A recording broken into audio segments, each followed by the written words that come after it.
Today I want to talk about a slightly different topic about business and HR as we come near the end of the year, and that is about care. And the reason I bring this up is if I think back, I've had a little bit of time to reflect as the year comes to the end, of all of the things that we worry about and deal with in human resources and companies and business. And at the fundamental core of all of it, we're dealing with human relationships. I mean, I don't care if you're the CEO or a project leader or a team leader or an individual contributor or a call center agent. Your ability to understand and listen to and relate to another human being is actually fundamental to the performance of a company.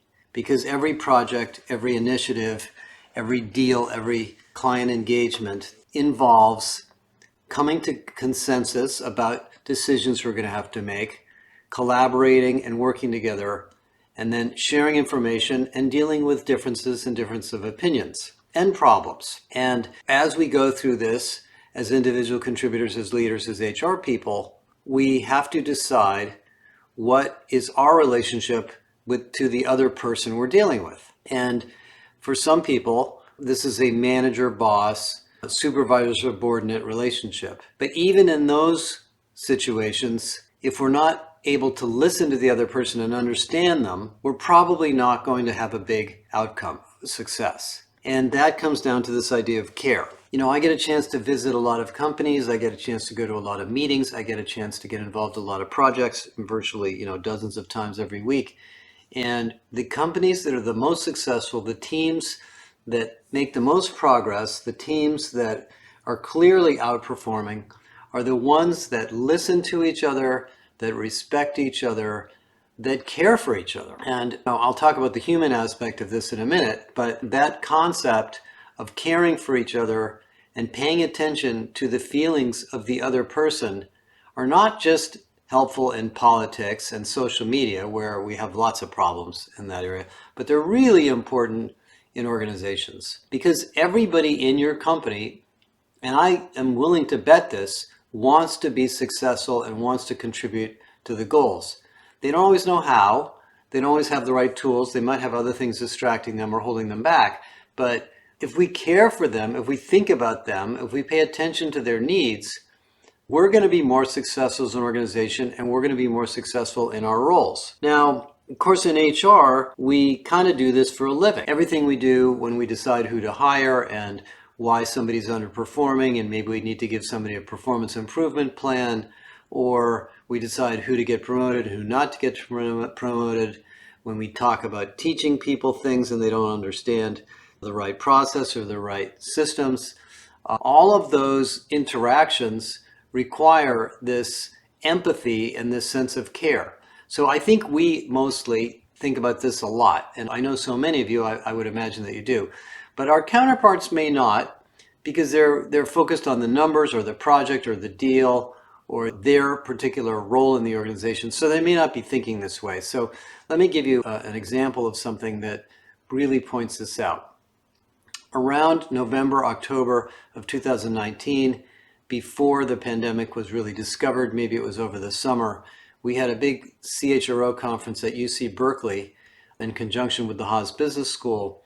And there were about 30 or 40 CHROs there. We had a couple of days, great sessions. And one of the events was a presentation by the Greater Good Science Center at UC Berkeley, who I really adore, on the topics of happiness and what are the characteristics and disciplines or domains that make people happy. And there's all sorts of interesting things: flexibility, sympathy, care, awe, inspiration, etc., all sorts of things. I think they have 10 or 12 of these psychological concepts. And I think everybody was kind of spellbound by it, because happiness, we know happiness is important in companies. It tends to correlate with good customer service and innovation and all sorts of things.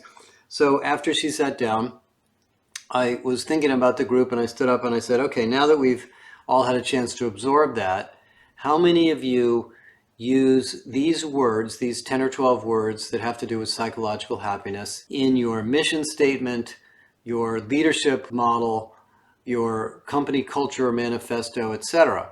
And no one raised their hand, not a single person. Well, this was before the pandemic. Now, little did we know that a couple of months later, we're all going to be locked in our houses worried about dying, thinking about we're going to get sick from picking up our groceries. And all of a sudden, this idea of care became absolutely central to every single business interaction we had and every leadership discussion. And we then did a whole series of studies with you guys in the Big Reset on human-centered leadership, and eventually published Irresistible Leadership that came out in November.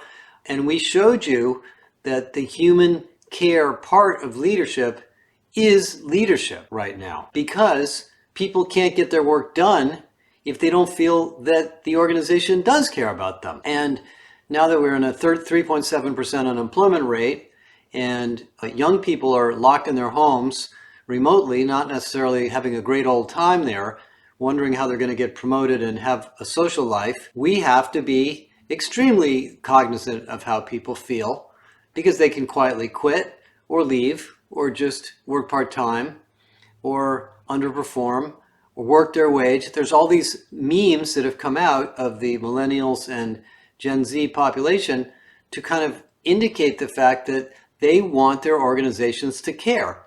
So this idea of care really has become fundamental to organizations. And I don't care if you're thinking about tech companies, AI, layoffs that may be going on in your company, etc.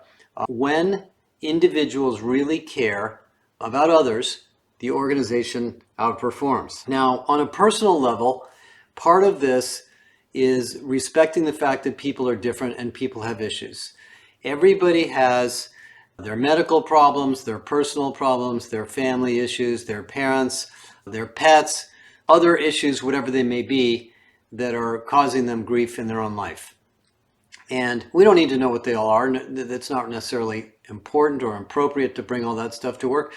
But we have to respect the fact that most of us can't perform at 100% all day.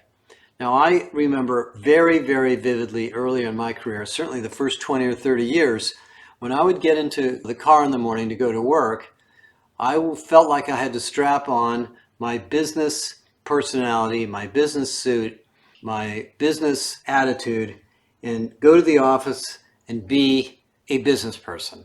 And maybe I didn't feel good that day. Maybe I was depressed. Maybe I don't know, something was bothering me from home. I don't even remember what all the issues are, but I would just put it aside and I would go to work and I would work. And it was actually a relief, because I didn't have to think about stuff that maybe was bothering me. And the work itself was gratifying and enjoyable. And so a lot of what people get out of work is a sense of satisfaction and growth and collaboration and joy from the other people they're working with, because work is one of the joys of life. And if you have a good job and a great company, you're going to enjoy your work because you're going to be contributing to customers and peers and stakeholders, and it's going to make you feel better. But even with all of that going on and all the greatness that goes on in companies, there are going to be times when people are just upset about something, and we need to care about them and for them when that happens. And that, by the way, didn't used to exist. There was obviously healthcare and benefits in companies for many, many years, but only in the last 20 years did we start well-being programs, psychological support, coaching, on-site psychology services, and so forth for people. So we have to sort of realize that the world we live in now, caring for our peers is a business strength. I remember vividly when I went to Cummins Engine, I don't know, 6 or 7 years ago, which is a very, very well-run company, a very successful company located in the Midwest. They're a really hard-working, engineering-oriented organization, but they were some of the first companies, they were one of the first companies that I ever ran into that had on-site medical care, on-site health care, a lot of focus on women and leadership and diversity and inclusion and practices and principles around this, open communication, psychological safety. I mean, they were way ahead of the curve on this for many years, but they don't brag about it like, some companies do. And then I went down there and I met them, and they're really hardworking, high-performing people. And the reason they're so high-performing is because they really do care. Now, despite the fact that we all understand this, there are some people who think differently. If you read Elon Musk's book about his organizations, I don't think they do as much of this as most organizations. They're really driven by the mission. And in the mission-driven organizations, sometimes there isn't as much personal care. And they end up with higher turnover. They end up with a certain type of person at a certain point in their career where they can put their energy into work at the level of effort needed. And they may not be sustainable companies over the long run.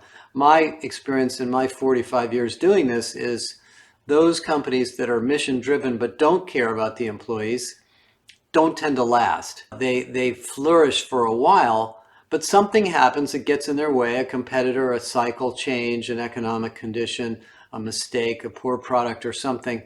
And then this lack of care turns out to be a huge barrier to them turning themselves around again. You know, a good example of this is the airlines. Most of the airlines have been through dramatic upheavals during 9/11, during the pandemic, virtually had to stop operations. And they had to lay people off or furlough people or drop people's salaries. And by not caring about employees, they end up with unions, they end up with high turnover, they end up with poor customer service. I won't mention the name of the airline, but the airline that I fly the most has gone through quite a turnaround. There was a period of time when they were having such a hard time financially and they were taking it out on the flight attendants that most of the flight attendants treated us like dirt. And I remember, just hating that airline. And I think that was a care problem inside the company that was manifesting itself in their relationships and their ability to take care of their customers. But you could be the type of person who doesn't want to talk about this and simply want to focus on the project and the mission and not bring these issues up. And that means that we as HR people have to be cognizant of that. In fact, one of the most valuable things we do in HR, in fact, it is the most highly correlated practice, is understanding, coaching, and assessing and developing leaders. Even though many of the people in HR who do this are not in themselves super high-level leaders, we need to understand how to do this for others. And I think teaching people and informing them about what care means, the strengths and weaknesses and importance of caring, that doesn't mean being easy on people. That doesn't mean letting people off the hook when they mess up and not giving them feedback. But it means doing it in a respectful way and understanding what may be driving them. So I think in 2024, I'm in the middle of finishing my predictions that will come out in January. I think in 2024, you're going to be dealing with a work environment where every single job in the company is going to be transformed and changed and impacted by AI. I don't think I've ever lived in a period of time during my career when this has happened so fast. Most technological cycles take years to infiltrate the bowels of businesses. This one affects everybody very quickly.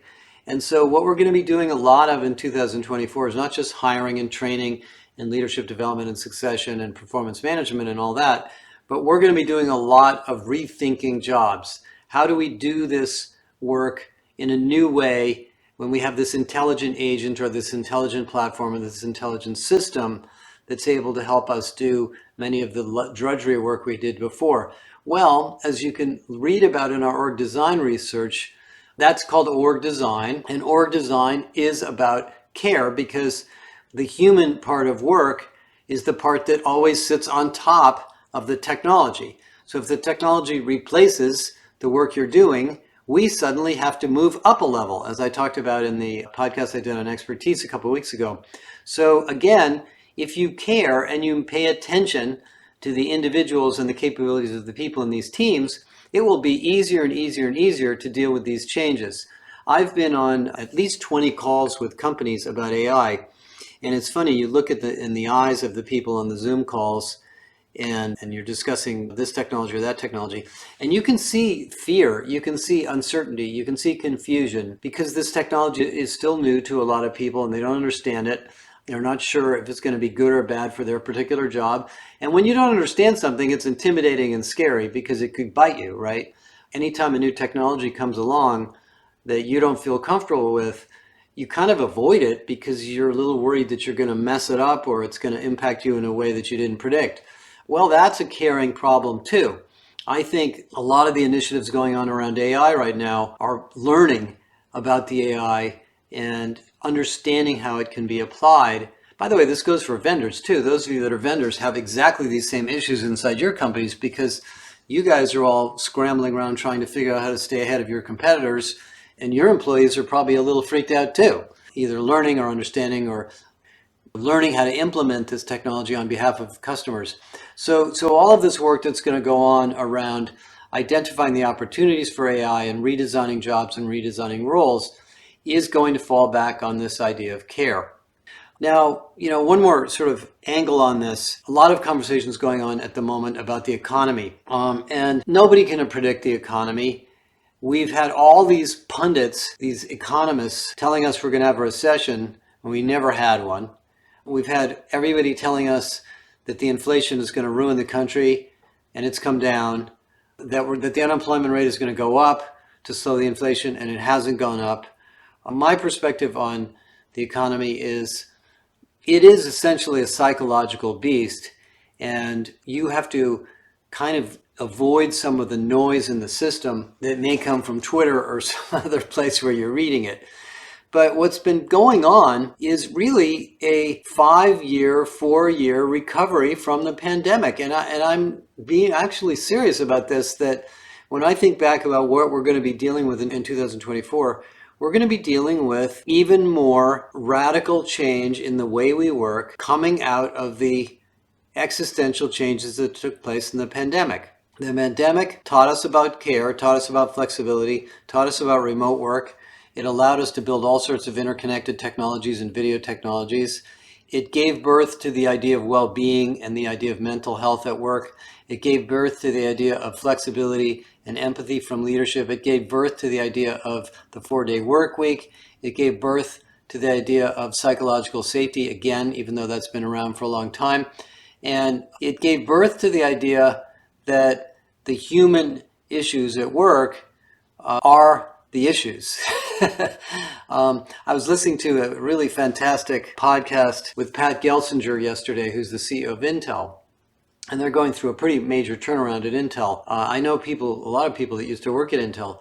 Intel's a very hard-working, hard-driving company that lost their way technologically in the manufacturing part of semiconductors, and they're finding their way back. And I know people that work there, and I know people that have worked there. What's been going on at Intel is a rebirth and a reinvention of the culture of getting back to their roots. And in order for people to respond to the level of innovation that they're embracing, they have to care about each other, and they have to care about the company, and they have to care about the technology. And I think Intel is one of these companies that's going to be around for a long time.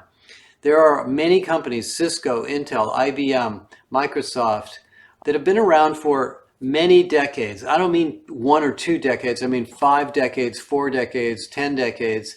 And what you find is through their ups and downs is the reason they've been able to reinvent themselves during the different times that they have is somebody in there really does care. Jensen Huang, who runs NVIDIA, I don't know him personally, but I've listened to a lot of his podcasts. If you listen to him talk about the company, NVIDIA, he had a lot of problems. They've had a lot of challenges. They almost ran out of business many times. He fundamentally believes in the power of the individuals in his company. He cares about them. You can just hear it in his voice. So this idea of care is a top-level, C-level issue too. And again, I'm not saying we have to completely accommodate every difficult situation everybody has. But to be honest, the more we can do that in the context of what the business is trying to achieve, the greater performance we will end up with in the long run. Because, as I said, people under the best of conditions grow and expand their potential in enormous ways. So I'm going to give you probably 1 or 2 more podcasts before the end of the year, but I wanted to leave you with this one to just sort of sit on it for a couple of days and see how it applies in your daily work, and make sure you're applying the right levels of care and understanding to your team, to your family, to your boss, by the way. Our bosses, our superiors, they need care too. I mean, they've got difficult roles as well. And bring that into your dialogue over the holidays a little bit while we're all having a little more time with our families.